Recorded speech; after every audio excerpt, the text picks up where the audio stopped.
الحمد لله الذي أمر بذكره وأشهد أن لا إله إلا هو مفسحا بشكره وأشهد أن سيدنا ومولانا وحبيبنا محمدا عبده ورسوله إلى كافة الخلق صلى الله عليه وسلم وعلى آله وأصحابه معادن الصفا والصدق. أما بعد، فأعوذ بالله من الشيطان الرجيم. بسم الله الرحمن الرحيم.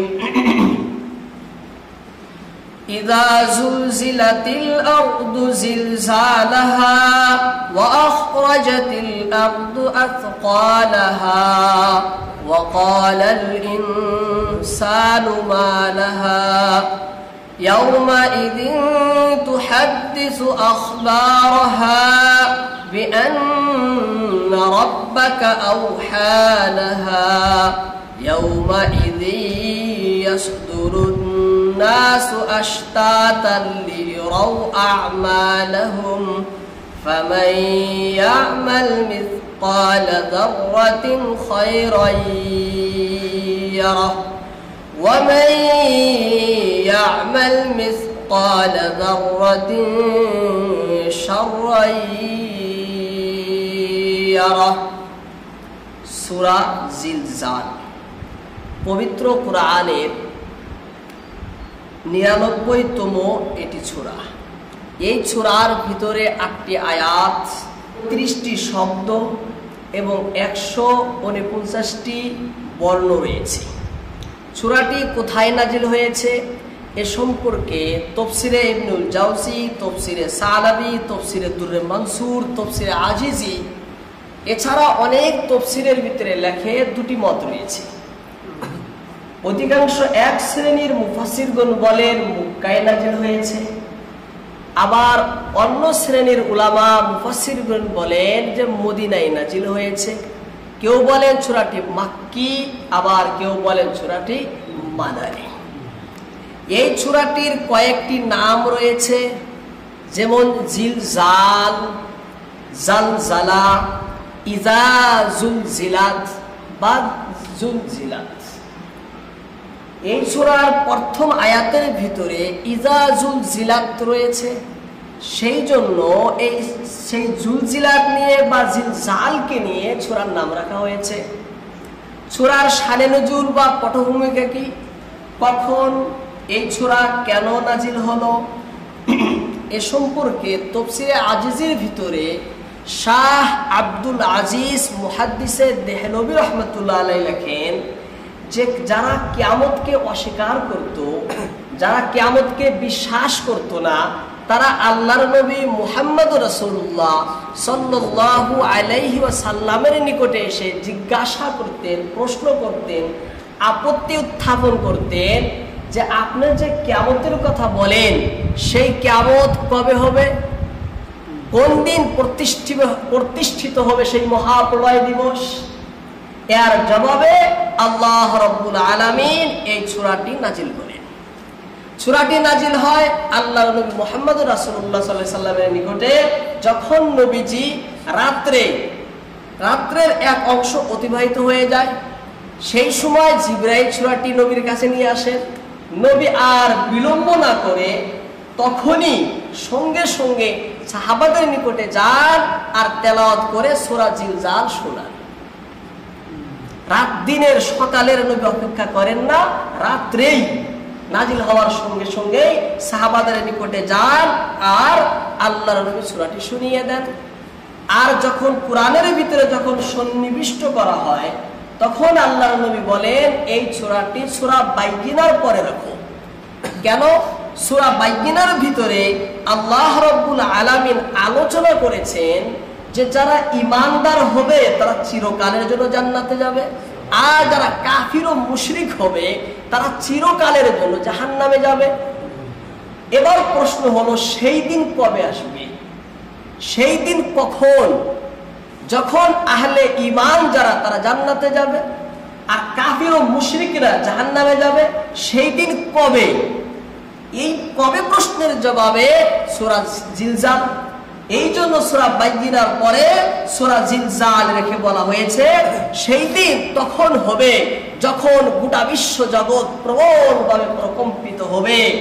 ফলে জমিনের ভিতরে, জমিনের অভ্যন্তরে যা কিছু রয়েছে সব কিছু প্রকাশ হয়ে যাবে। তা দেখে সকল জগতের মানুষ অবাক হয়ে বলবে, আজ এমন কেন হচ্ছে, আজ এমন কেন হচ্ছে? সেই জন্য আল্লাহর নবী মুহাম্মদ রাসূলুল্লাহ সাল্লাল্লাহু আলাইহি ওয়াসাল্লাম সূরা বাইয়িনার পরেই সূরা জিলজালকে রেখে দিয়েছে। এই সূরার ভিতরে আলোচনা কি করেছে? হিদায়াতুল কোরআনের ভিতরে পালনপুরী রহমাতুল্লাহ আলাইহি লেখেন, আল্লাহ তাআলা এই সূরার ভিতরে কিয়ামতের আলোচনা করেছেন। কিসের আলোচনা? কিয়ামতের আলোচনা করেছেন, যে কিয়ামতের দিবসে দুনিয়ার সমস্ত মানুষ জগতে যা কিছুই তারা করেছে, জগতের কৃতকর্মের কর্মকাণ্ডের ফল এবং ফসল তারা সেই আখিরাতে কিয়ামতে পাবে। এই বিষয়ে আলোচনা করা হয়েছে এই সূরা জিলজালের ভিতরে।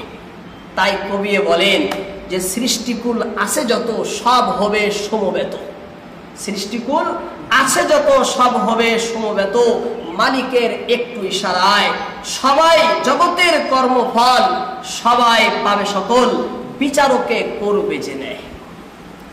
সৎকর্মের প্রতিফল, মন্দ কর্মের মন্দ ফল অবশ্যই পাইবে যে সকলে, ভেবো না যে আমি বেঁচে যাব সেদিন ভিড় পিছে, পাবো মুক্তি কোন ছলে বলে।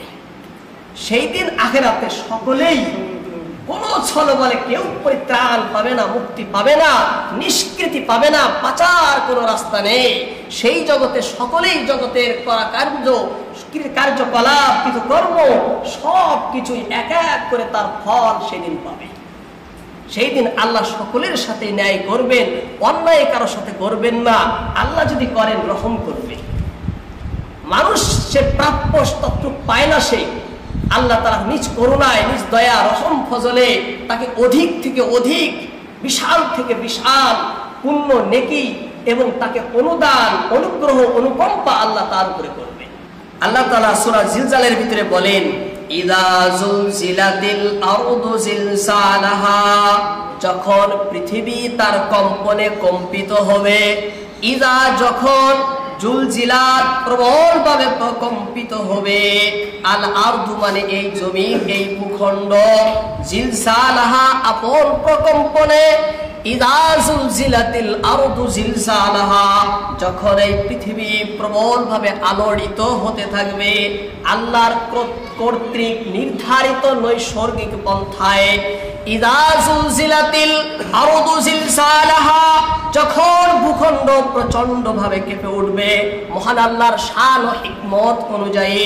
ইযা জুলজিলাতিল আরদু জিলজালাহা, মহাপ্রলয় দিবসে পৃথিবী ভয়ঙ্কর ভাবে কাঁপতে শুরু করবে। যেরকম কম্পন তার উপযুক্ত, যেরকম কম্পন তার উপযুক্ত। কাজী সানাউল্লাহ পানিপতি রহমাতুল্লাহ আলাইহি তাফসীরে মাজহারির ভিতরে লেখেন যে এই মহাভূকম্পনের ঘটনা ঘটবে কয়েকবার। এই যে ভূকম্পন, বিশ্বজগৎ যে কেঁপে উঠবে শুধু একবার নয়, কয়েকবার এই কম্পন হবে। এর মধ্যে মূল সব থেকে বড় এবং বিদঘুটে এবং ভয়ঙ্কর হবে দুটি ভূকম্পন। সব থেকে ভয়ঙ্কর এবং বিদঘুটে হবে দুটি ভূকম্পন। প্রথমবার যখন হযরত ইসরাফিল আলাইহিস সালাম আল্লাহর আদেশে সিংহায় ফুৎকার দেবেন, যার ফলে গোটা বিশ্ব জগৎ ধ্বংসের মুখে পড়ে যাবে। আর দ্বিতীয়বার যখন পুনরুত্থানের কালে, পুনরুত্থানের জন্য, উত্থিত হওয়ার জন্য মানুষকে আবার জীবিত করার লক্ষ্যে আল্লাহ রাব্বুল আলামিন ইসরাফিলকে আদেশ করবেন সিংহায় ফুৎকার দিতে, দ্বিতীয়বার সিংহায় ফুৎকার দিতে। তখন আবার প্রবলভাবে কেঁপে উঠবে। এই ভূকম্পন, এই সূরার ভিতরে আল্লাহ বলছেন ইযা জুলজিলাতিল আরদু জিলজালাহা, যখন এই পৃথিবী প্রবলভাবে ভয়ঙ্কর ভাবে কেঁপে উঠবে।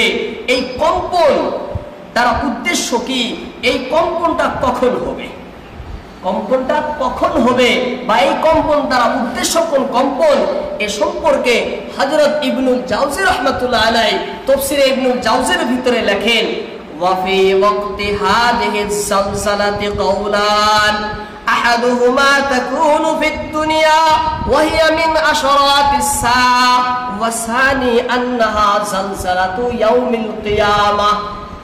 ইবনুল জাওজি রাহমাতুল্লাহ আলাইহি বলেন যে এই জালজালাটা কখন হবে, বলছিলাম দুই প্রকার হবে, দুইবার হবে। প্রথমবার হবে এই জগতে, আর কিয়ামতের নিদর্শন স্বরূপ কিয়ামত হওয়ার পূর্বে পূর্বে আল্লাহ রাব্বুল আলামিন ইসরাফিলকে আদেশ করবেন সিংহায় ফুৎকার দিতে, তখন তার সিংহার আওয়াজে প্রবলভাবে কেঁপে উঠবে এই গোটা বিশ্বজগৎ, সমগ্র সৃষ্টি। দ্বিতীয়বার সেই কিয়ামতের প্রলয় দিবসে মানুষকে জীবিত করার জন্য মহান আল্লাহ তাআলা আদেশ করবেন ইসরাফিলকে, ইসরাফিল সিংহায় ফুৎকার দাও। তখন জীবিত হওয়ার জন্য যে সিংহায় ফুৎকার দেবে, সেই ফুৎকারের আওয়াজে এত প্রচন্ড, এত তীক্ষ্ণ, এত প্রবলভাবে সে আওয়াজটা হবে, যার ফলে সে আখিরাত কিয়ামত প্রবলভাবে কেঁপে উঠবে। সেই দিন এই জমিনটা ভয়ঙ্কর ভাবে কেঁপে উঠবে। তাহলে মত হলো দুটি, মত দুটি হলো। এবার তাফসীরে মাজহারের ভিতরে লেখেন যে এই মতের মধ্যে কোনো বৈপরীত্য নেই, কোনো বিপরীত মুখী নেই, দুটি মত আপনি নিতে পারেন, কোনো সমস্যা নেই। কারণ আয়াতের ভিতরে ব্যাপকতা রয়েছে এবং আয়াতের মধ্যে কোনো বৈপরীত্যও নেই, ব্যাপকতা রয়েছে। আল্লাহ নির্দিষ্ট করে বলেননি যে এই ভূকম্পন, আল্লাহ তাকে ব্যাপক রেখেছেন, সেই জন্য ব্যাখ্যার ভিতরেও ব্যাপক রাখতে হবে, কোন একটা অর্থকে নির্দিষ্ট করা যাবে না। তাফসীরের ভিতরে প্রত্যেক মুফাসসিরগণ এক একটা অর্থ এবং ব্যাখ্যাকে তিনারা তুলে ধরেছেন। সমস্ত অর্থ, আয়াত যেহেতু ব্যাপক, তার অর্থ এবং ব্যাখ্যাও হবে ব্যাপক। আল্লাহ বলছেন তাহলে ভূমিকম্পন দুটো। প্রথম ভূমিকম্প মহাপ্রলয়কালে তার নিদর্শন স্বরূপ সর্বপ্রথম মহাকম্পনে প্রকম্পিত হবে গোটা বিশ্বজগৎ। আর এই মহাকম্পনের কারণ কি? এর কারণ হলো হযরত ইসরাফিল আলাইহিস সালামের সেই সিংহার প্রচন্ড শব্দ ও তীক্ষ্ণ আওয়াজ, যা বায়ুমণ্ডলে তরঙ্গ সৃষ্টি করবে। যখন সে আওয়াজটা আসবে, এই বায়ুমণ্ডলের ভিতরে ঢেউ সৃষ্টি করবে, উর্মিমালা উঠবে। সেই তরঙ্গের কারণে প্রচন্ড ঝড়, প্রবল ঝঞ্ঝা, বিশাল ঘূর্ণি বাতাসের সৃষ্টি হবে। এই ঝড় বাতাস এত প্রচন্ড বেগে আসবে যে জমিনের গভীরে পৌঁছে যাবে, যার ফলে চলমান হবে পাহাড় পর্বত, একাকার হয়ে যাবে নদ নদী, সাগর মহাসাগর, এবং চৌচির হয়ে যাবে মাটি মৃত্তিকা, ভূগর্ভে সমাধিস্থ যাবতীয় বস্তু, সোনা রূপা ধনভাণ্ডার খনিজ সম্পদ সব কিছুই সেই দিন বেরিয়ে পড়বে। এক কথায় সেই দিন এত প্রচন্ড এবং বিদ্ঘুটে এবং ভয়ঙ্কর সে আওয়াজটা হবে। সে আওয়াজের কারণে পৃথিবীর অভ্যন্তরে থাকা যাবতীয় বস্তু সেই কঠিন কম্পনে বাইরে চলে আসবে, সব কিছু বাইরে চলে আসবে। এই ভূকম্পন উদ্গীরণ দেখে মানুষ অবাক হতভম্ব হয়ে বলে উঠবে মা নাহা। এদিকে গোটা পৃথিবী প্রবলভাবে কাঁপছে, তার কাঁপার কারণে মাটি চৌচির হয়ে যাচ্ছে, মাটির থেকে সব কিছু বমি করার মতো উদ্গীরণ হয়ে যাচ্ছে, উগড়ে বের করে দিচ্ছে জমিন। মানুষ এই অবস্থা দেখে, পরিস্থিতি দেখে, এই বিশাল ভয়ঙ্কর ঘটনাগুলো দেখে মানুষ চিৎকার দিয়ে বলে উঠবে মা লাহা, কি হলো আজ পৃথিবীর, কি সাংঘাতিক কাণ্ড, কি ভয়ঙ্কর ভূকম্পন, কেন এমন হচ্ছে, কেন এমন হচ্ছে? আল্লাহ বলছেন ইজা জুলজিলাতিল আরদু জিলজালাহা। হে আমার প্রিয় হাবিব, আপনি মনে করেন এবং সমগ্র পৃথিবীর মানুষকে বলে দিন সেই দিনের ঘটনা বা সেই দিনের বিষয়ে, যেই দিন দেখা দিবে গোটা বিশ্বের ভিতরে প্রবল ভূমিকম্পন, বিশাল ভূমিকম্পন, ভয়ঙ্কর ভূমিকম্পন। হে রাসূল, হে আমার প্রিয় হাবিব, মানুষকে সতর্ক করেন, মানুষকে জানিয়ে দিন। মানুষকে কি করেন? জানিয়ে দেন, সতর্ক করেন। সেই ভূমিকম্পের ফলে এত প্রচন্ড শব্দে ধীরে ধীরে তীক্ষ্ণতা প্রথম তো সুরেলা মধুর সুর, শুনবে ভুবনবাসী, বেলা বাড়বে, মধুরতা কেটে যাবে, তীক্ষ্ণতা আসবে, ক্রমে ক্রমে কর্কশ হয়ে আসবে সে আওয়াজ সুর, যার প্রচন্ড শব্দে গোটা বিশ্ব জগৎ প্রবল ভাবে কেঁপে উঠবে, দুলতে থাকবে আসমান জমিন, উছলে উঠবে নদ নদী, সাগর মহাসাগরের পানি, প্রাণী জগৎ অধীর আর অস্থির হয়ে এদিকে ওদিকে ছুটি করতে থাকবে, এদিকে আকাশ লাল হবে, জমিন ফেটে চৌচির হয়ে যাবে, আর লক্ষ লক্ষ মানুষ সেই মাটির ভিতরে তলিয়ে যাবে, সমস্ত মানুষ চিৎকার দিয়ে এদিক ওদিক ছোটাছুটি করতে থাকবে। এমন ভয়ঙ্কর পরিস্থিতি হবে সেই দিন, সমগ্র মানুষ, সমগ্র সৃষ্টি নিমিষেতেই ধ্বংসের মুখে পড়ে যাবে, নিমিষেতেই সংহার, হালাক, বরবাদ, ধ্বংস, নিপাত হয়ে যাবে। হওয়ার পরে এইভাবে চলবে, অতিবাহিত হবে 40টি বছর। এইভাবে সমগ্র সৃষ্টি ধ্বংস। আজকাল 1 সপ্তাহ, 2 সপ্তাহ, মাস, বছর করে করে পার হবে 40টি বছর। এবার আল্লাহ তাআলা আদেশ করবেন ইসরাফিলকে, হে ইসরাফিল, এবার তুমি সিংহায় ফুৎকার দাও। এবার তুমি মানুষকে জীবিত করার জন্য, পুনরুত্থানের জন্য, যাতে মানুষ উত্থিত হয়ে কবর হাসরের ময়দানে হাজির হয়ে দুনিয়ার কৃতকর্মের হিসাব যেন দেয়, এই জন্য এবার তুমি কি করো, সিংহায় ফুৎকার দাও। হযরত ইসরাফিল আলাইহিস সালাম এবার পুনরুত্থানের কালে এবার সিংহায় ফুৎকার দেবে। সেই সিংহার আওয়াজেও মহাকম্পন সৃষ্টি হবে, ভয়ঙ্কর ভাবে কেঁপে উঠবে তখনও গোটা সৃষ্টি জগৎ। এই মহাভূকম্প কারণ সে একটাই, যে ইসরাফিলের সিংহার শব্দ এবং তীক্ষ্ণ আওয়াজের ভিতরে গোটা সৃষ্টির ভিতরে, বায়ুমণ্ডলের ভিতরে ঘূর্ণিঝড়, বাতাস, প্রবল ঝঞ্ঝা বায়ুর সৃষ্টি হবে, যার ফলে সেই বায়ুগুলো মাটির গভীরে চলে যাবে। গভীরে যাওয়ার পরে মাটি ফেটে যাবে, সব কিছু তছনছ, দণ্ড ভণ্ড, ছিন্ন বিচ্ছিন্ন হয়ে যাবে। এই জন্য এত ভয়ঙ্কর পরিস্থিতি কখন হবে? দ্বিতীয়বারও। প্রথমবারও হবে, দ্বিতীয়বারও তেমনি হবে। আল্লাহ তাআলা বলেন যে সেই সময় আর সেই দিন কখন হবে, এর কাল, তার নির্দিষ্ট সময় কেউ জানে? একমাত্র আল্লাহ জানেন। আল্লাহ ছাড়া কেউ তার সঠিক সময়, সঠিক ধরন ধারণ, আকৃতি, গঠন কিছুই মানুষে জানে না। বাস আমরা এতটুকু জানি, কিতাবের ভিতরে এতটুকু পাওয়া যায় যে সেদিন এমন পরিস্থিতি হবে, এমন পরিস্থিতি হবে। সেই মহাপ্রলয় কালে আল্লাহ তাআলা পুনরুত্থানের সময় সমগ্র পৃথিবীকে উপযুক্ত কম্পনে, নির্ধারিত নৈসর্গিক নিয়মে, স্বীয় শান ও হিকমত অনুযায়ী মহাপ্রকম্পনে প্রকম্পিত করে তুলবেন, যার ফলে ঢলে পড়বে এই প্রাসাদ, অট্টালিকা, এই দালান কোঠা, প্রাসাদ গুলো সব ঢলে পড়বে।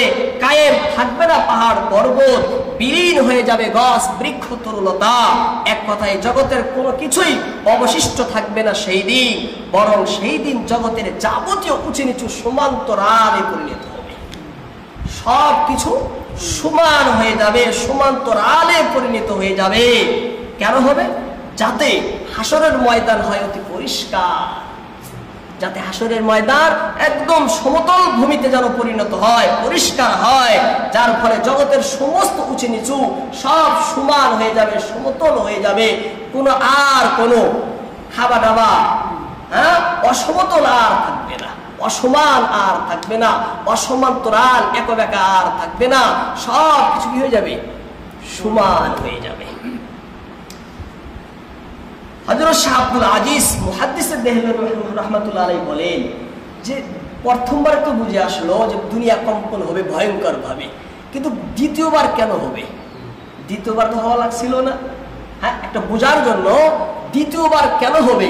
যখন ইসরাফিল আলাইহিস সালাম দ্বিতীয়বার সিংহায় ফুৎকার দেবেন মানুষকে জীবিত করার জন্য, পুনরুত্থানের জন্য, সেই সময় কম্পন হবে, সেই সময় ভূমি কাঁপবে, সেই সময় ভূকম্পনের সৃষ্টি হবে। কেন হবে? এর কি কারণ রয়েছে? তিনি বলেন এর 3টি কারণ হতে পারে। কয়টি? 3টি কারণ। নাম্বার 1, তাজাল্লিয়ে ইলাহির মহানত্ব, আল্লাহর নূরের তাজাল্লির শ্রেষ্ঠত্ব, প্রভুত্ব, মহানত্ব, বড়ত্ব, মহাত্ম। আল্লাহ যে মহান, সেই আল্লাহর যে নূরের যে তাজাল্লিটা হবে, সেই নূরের জৌলুস, সেই জৌলুসের শ্রেষ্ঠত্ব, মহানত্ব, বড়ত্বর কারণে জগতের ভিতরে কি হবে? প্রকম্পনের সৃষ্টি হবে আল্লাহর নূরের তাজাল্লির কারণে। কেন? সেই দিন এই জমিনের ভিতরে আল্লাহর তাজাল্লি, আল্লাহর নূরের তাজাল্লি প্রতিবাদ হবে, উদ্ভাসিত হবে, যার ফলে এই জমিনের যাবতীয় উপাদান লন্ড ভন্ড হয়ে যাবে, যার ফলে এই জগতের সব উপকরণ সমূহ ছিন্ন বিচ্ছিন্ন, উৎক্ষিপ্ত, বিস্তৃত হয়ে যাবে। আর এর নমুনা, এর প্রমাণ আমরা তুর পাহাড়ে দেখেছি। কোথায়? তুর পাহাড়ে।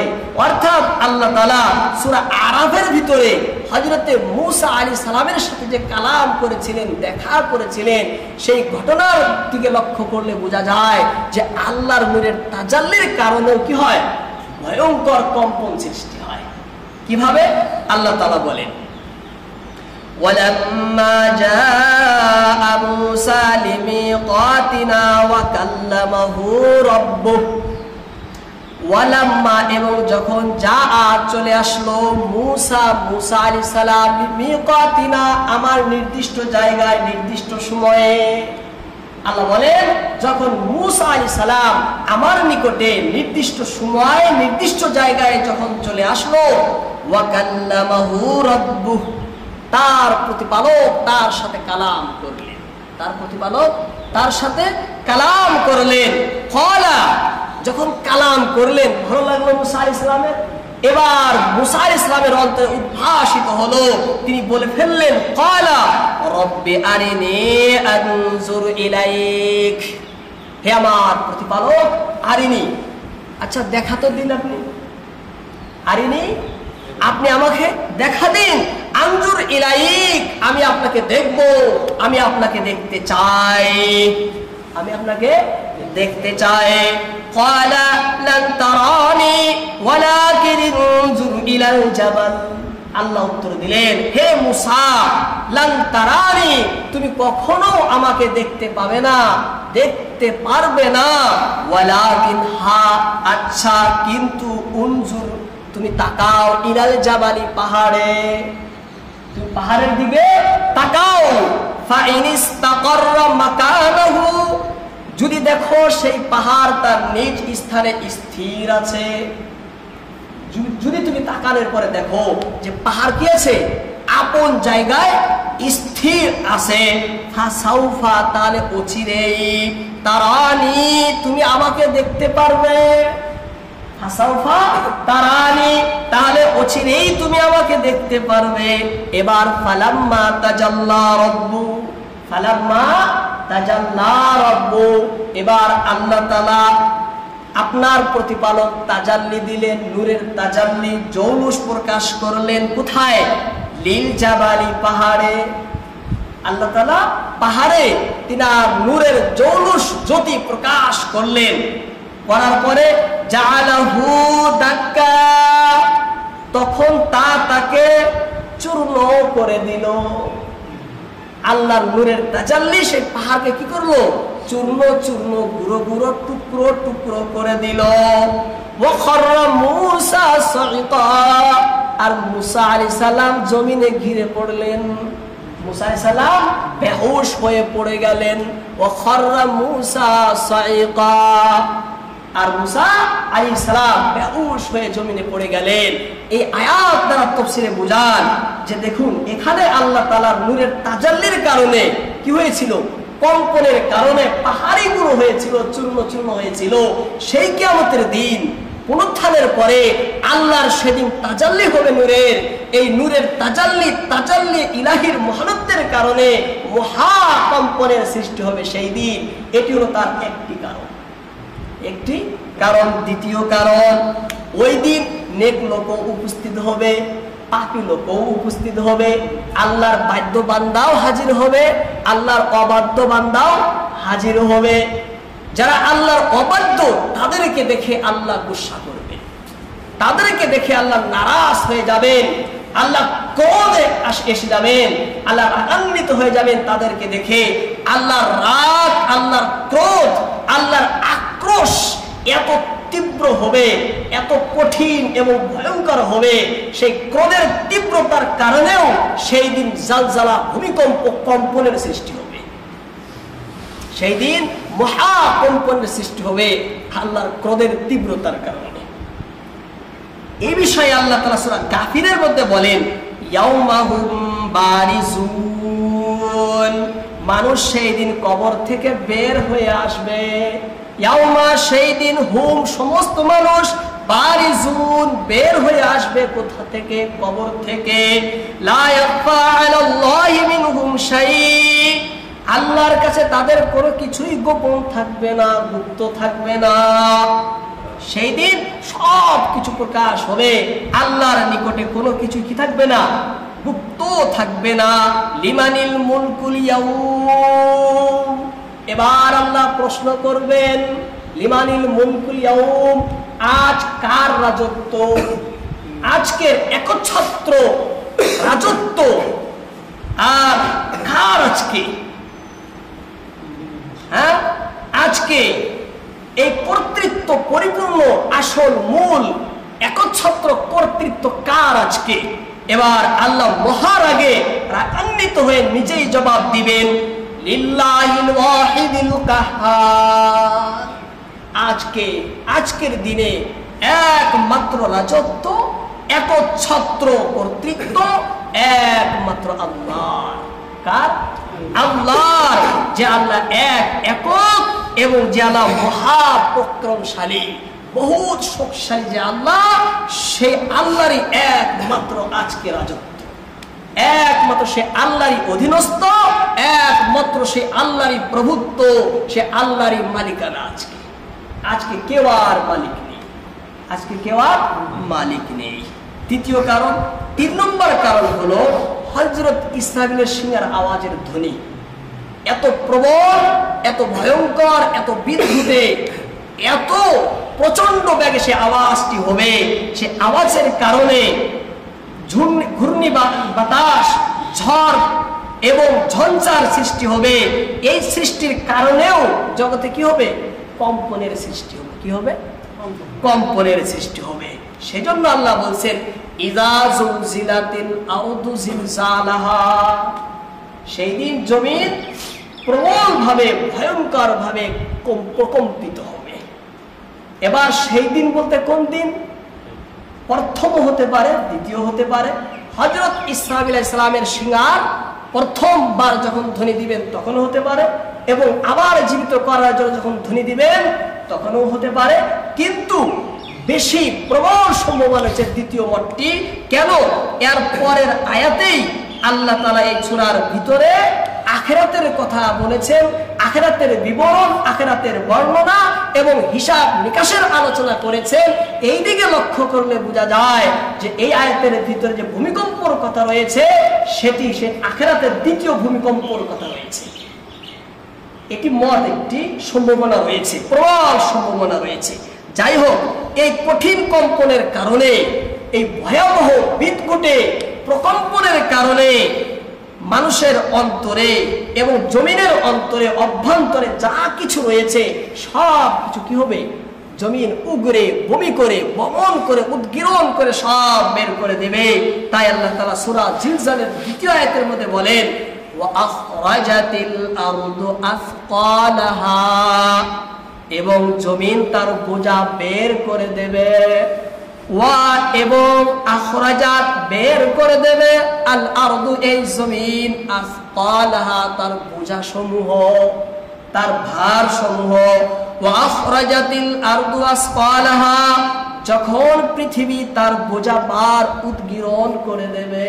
ওয়া আখরাজাতিল আরদু আসকালাহা, যখন গোটা ভূমণ্ডল তার গর্ভস্থ যাবতীয় সম্পদ বমন করে দেবে।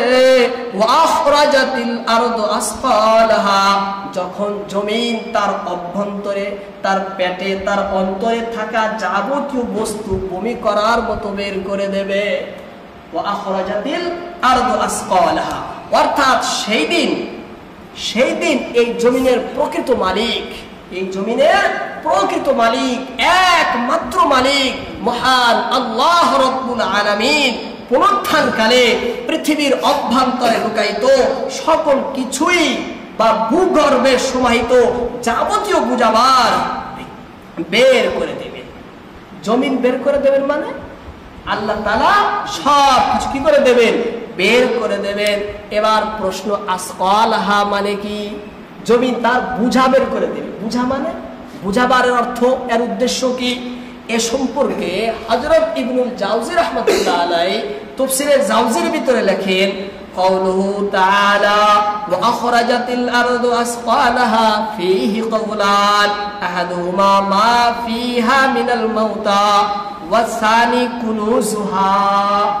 এ সম্পর্কে দুটি মত রয়েছে। কয়টি? দুটি মত। আসকালহা মানে জমিন তার অভ্যন্তরে সমাহিত সমস্ত মৃতদেহ সে সব বাইরে বের করে দেবে।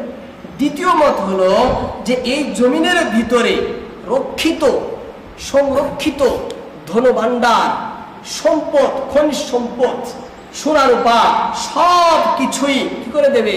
বমি করার মতো উৎকিরণ করে দেবে। মারিফুল কোরআনে রয়েছে যে এখানে আসকাল বা বুঝাবার বলে জমিনের বুকে ধনভাণ্ডার মৃতদেরকে বোঝানো হয়েছে। আর কিয়ামতের আগেও যখন এই যে কিয়ামত শুরুতে বলছে, যখন সিংহায় ফুৎকার দেবেন, তখন এই জমিনের যা কি তখনও বের হবে। তখন কি হবে? জমিনের প্রথম শীতকার, মারিফুল কোরআনের ভিতরে লেখা হয় যে যখন প্রথম সিংহায় ফুৎকার দেবে তখনও জমিনের ভিতরে যা কিছু আছে সব কিছু কি হবে? বের হয়ে যাবে। কিন্তু সম্ভবত সেগুলো কাল প্রবাহে মাটির নিচে আবার চাপা পড়ে যাবে এবং কিয়ামতের দিন পুনরায় বের হয়ে আসবে, পুনরায় বের হয়ে আসবে। আর এই বের হওয়া কেন হবে? কেন বের করে আসবে? এর রহস্য কি? এর তাৎপর্য কি? মারিফুল কোরআনের ভিতরে লেখা হয় যাতে মানুষ সচক্ষে, আপন চক্ষে এই ধন সম্পদের ব্যর্থতা, এই মাল দৌলতের অসারতা আপন চক্ষে প্রত্যক্ষ করে নেয়, স্বয়ং চক্ষে যাতে দেখে নেয় যে এই সম্পদের কোনো লাভ নেই, সম্পদ ব্যর্থ, অসার একটি বস্তু, পরিষ্কার ভাবে যাতে দেখে নেয়, ওই সমস্ত মানুষ যেন পরিষ্কার ভাবে অনুধাবন করে যারা ধন সম্পদকে অত্যাধিক ভালোবাসত, যারা এই ধন সম্পদের নেশায় বিভোর মত্ত হয়ে থাকতো, বেহুশ হয়ে থাকতো, এবং যারা এই ধন সম্পত্তির লোভ লিপ্সায় পাগল উন্মাদ হয়েছিল, তারা যেন পরিষ্কার ভাবে সেদিন দেখে নেয় যে আজ এই জমিনের ভিতরে সেই সোনাদানা, সেই রূপা, সেই ধন খনিজ, সেই ধন ভাণ্ডার আজ কেউ এদিকে ভ্রুক্ষেপ করে না, আজ কেউ এদিকে দৃষ্টিপাত করে না। অসারতা, ব্যর্থতা পরিষ্কার ভাবে মানুষের সামনে ভেসে উঠবে। কিতাবের ভিতরে পাওয়া যায়, অর্থাৎ তাফসীরেও পাওয়া যায়, হাদিসের ভিতরে পাওয়া যায় যে সেই দিন এই জমিনের অবস্থা দেখে হত্যাকারী বলে উঠবে, আহ, আমি এই সম্পদের কারণে অমুককে হত্যা করে অপরাধ করেছিলাম। চোর বলে উঠবে, আহা, আমি এই সম্পত্তির লোভে চুরি করে আমার হাতকে আমি হারিয়েছিলাম। ডাকাত বলে উঠবে, আহ, আমি এই দৌলতের লিপ্সায় ডাকাতি করে মহা জঘন্য মারাত্মক কর্ম পাপ আমি করেছিলাম। এবং আত্মীয় ছিন্নকারীরা বলে উঠবে, হায় হায়, আমি এই অর্থের জন্য আত্মীয়দের সাথে সম্পর্ক ছিন্ন করে একই কর্ম করেছিলাম। হায় হায়, আজ কেউ নেই এগুলো গ্রহণ করার, আজ কেউ নেই এগুলো নিয়ে রক্তক্ষয়ী সংঘর্ষ করার, আজ এগুলো বেকার, অনর্থক, অহেতুক পড়ে রয়েছে। সমস্ত মানুষ সেই দিন এক বাক্যে বলে উঠবে যে হায় হায়, এর জন্য ঝগড়া করেছিলাম, এর জন্য আমি বিবাদ করেছি, এর জন্য আত্মছিন্ন করেছি, এর জন্যই আমি ডাকাতি করেছি, এর জন্য আমি চুরি করেছি। সকলেই বলবে যে আজ এই জন্য আল্লাহ তাআলা কি করবেন? জমিন থেকে সব সেই দিন বাই করবেন, যাতে মানুষ বুঝে যে আমি দুনিয়ায় যা করেছিলাম সব ব্যর্থ, অনর্থক, খারাপ, মন্দ এবং অকার্থনা এবং আমি নিন্দনীয় কাজ, আমি ঘৃণিত কাজ আমি করেছি, ভালো, উত্তম, শ্রেষ্ঠ কাজ আমি করিনি, যাতে মানুষ পরিষ্কার ভাবে কি হয়? দেখে নেয়। প্রকৃতপক্ষে এখানে বলা হয়েছে আখরাজাতিল আরদু, জমিন বের করে তার বোঝা। আমি আগেই বলেছি এখানে জমিনকে রূপকভাবে বলা হয়েছে, মূলত বের করবেন মালিকুল আরদ, অর্থাৎ জমিনের আসল যিনি মালিক, কে মালিক? আল্লাহ রাব্বুল আলামিন, সেই প্রকৃত মালিক সব মানুষের সামনে কি করে দেবেন? বের করে দেবেন। কি বের করবেন? আজানটা হয়ে যাক।